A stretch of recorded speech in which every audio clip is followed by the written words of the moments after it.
Hello student, आप सभी का फ्रेश नीट क्लासेस में स्वागत है। आज हम लोग बात करने वाले हैं कायिक जनन।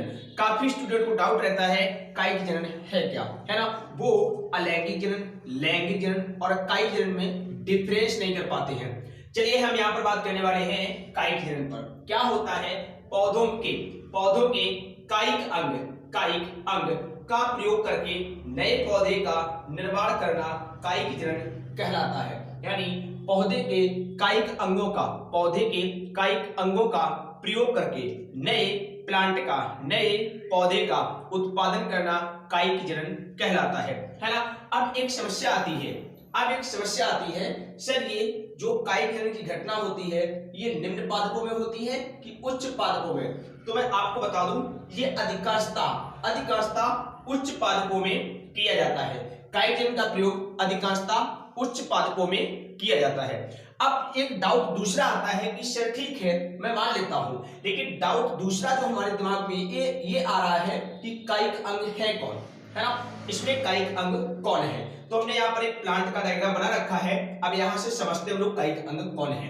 तो यहाँ पे एक पूर्ण विकसित प्लांट में 3 कायिक अंग होते हैं। कितने होते हैं? 3। कौन? नंबर 1 पत्ती, नंबर 2 तना, नंबर 3 जड़। ये आपको आने चाहिए। एक कायिक अंग है पत्ती, दूसरा कायिक अंग है तना, तीसरा कायिक अंग है जड़, है ना। ये कायिक अंग होते हैं। अब क्या होता है, जब हम पत्ती का सहयोग लेकर के प्लांट बना दें तो वो कायिक जनन है। जैसे कि आप ब्रायोफिल्म में देख सकते हो। किसमें देख सकते हो? ब्रायोफिल्म में। जब हम प्लांट के तने का सहयोग लेकर के कोई दूसरा प्लांट तैयार कर दे, है ना, वो भी कायिक जनन को दर्शाता है। इसका एग्जाम्पल आलू और गन्ना है। और जब हम किसी पादप की जड़ का सहयोग लेकर के एक नए प्लांट को विकसित कर देते हैं तो वो भी कायिक जनन को ही बताता है। इसका एग्जाम्पल आप देख सकते हो, शकरकंद, हल्दी और अदरक। अब इसके बाद बात आती है सर कायिक जनन से लाभ क्या है ना। कायिक जनन से लाभ क्या है ना। क्योंकि हर मानव जो है लाभ के लिए ही सारे कार्य करता है ना। लेकिन अच्छे स्टूडेंट को लाभ के लिए नहीं, वास्तव में सीखने के लिए पढ़ना चाहिए, है ना। यदि आप सर्विस के लिए पढ़ रहे हो तो कहीं ना कहीं गलती कर रहे हो। मैं तो कहता हूं आप सीखने के लिए पढ़िए, और जिस दिन आप सीखने के उद्देश्य से पढ़ोगे सर्विस ऑटोमेटिक आपकी लगेगी, है ना। चलिए टॉपिक पर आते हैं। तो क्या होता है, इससे लाभ क्या है ना। तो लाभ देखते क्या है। पहला लाभ क्या है, आनुवांशिक शुद्धता बनी रहती है। यदि आप कायिक जनन का उपयोग करते हो तो आनुवांशिक शुद्धता बनी रहती है। यानी जैसी फसल या जो पुष्प या फल प्राप्त हो रहा था, आगे आने वाली जनरेशन में भी वैसा ही फल प्राप्त होगा। जैसे देख सकते हो दशहरी आम, है ना, इसका एग्जाम्पल है दशहरी आम। दूसरा क्या है, जो पादप जनन योग्य बीज नहीं बनाते हैं उनके उत्पादन में सहायक है। यानी कोई प्लांट है जो बीज का उत्पादन नहीं कर सकता है, तो वहां पर हम कायिक जनन का उपयोग करके उस प्लांट को उत्पन्न कर सकते हैं। जैसे आप देख सकते हो केला, जैसे आप देख सकते हो गन्ना, ठीक है। अगला लाभ क्या है, पादप उत्पादन में श्रम कम करना पड़ता है ना। इसमें परिश्रम कम करना पड़ता है ना। यदि आप बीज वाले फसल तैयार करोगे, पादप तैयार करोगे, उसमें काफी आपको श्रम करना पड़ेगा। बीज को पहले अंकुरित कराने के लिए उसके अनुकूल वातावरण तैयार करना पड़ेगा। उसके बाद आपको कई सारा उसके पीछे ध्यान देना, कई सारा श्रम करना पड़ता है, तब वो कहीं बीज अंकुरित होता है। और बीज अंकुरित होने के बाद फिर वो प्लांट की शुरुआत होती है। जबकि यहाँ पर क्या है, यहाँ पर इतना श्रम करने का झंझट नहीं है, सीधा आप प्लांट तैयार कर सकते हो, है ना।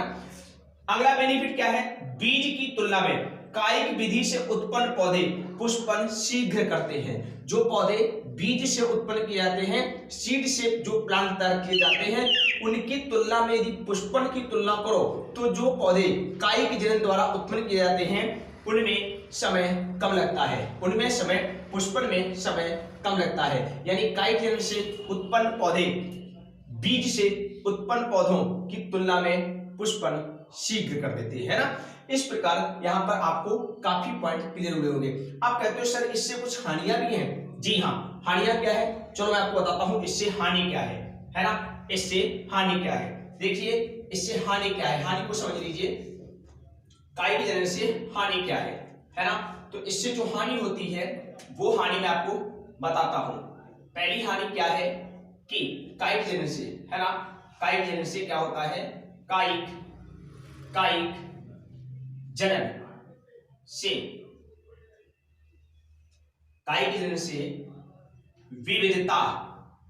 विविधताएं नहीं आती है, विविधताएं नहीं आती है। दूसरी हानि क्या है?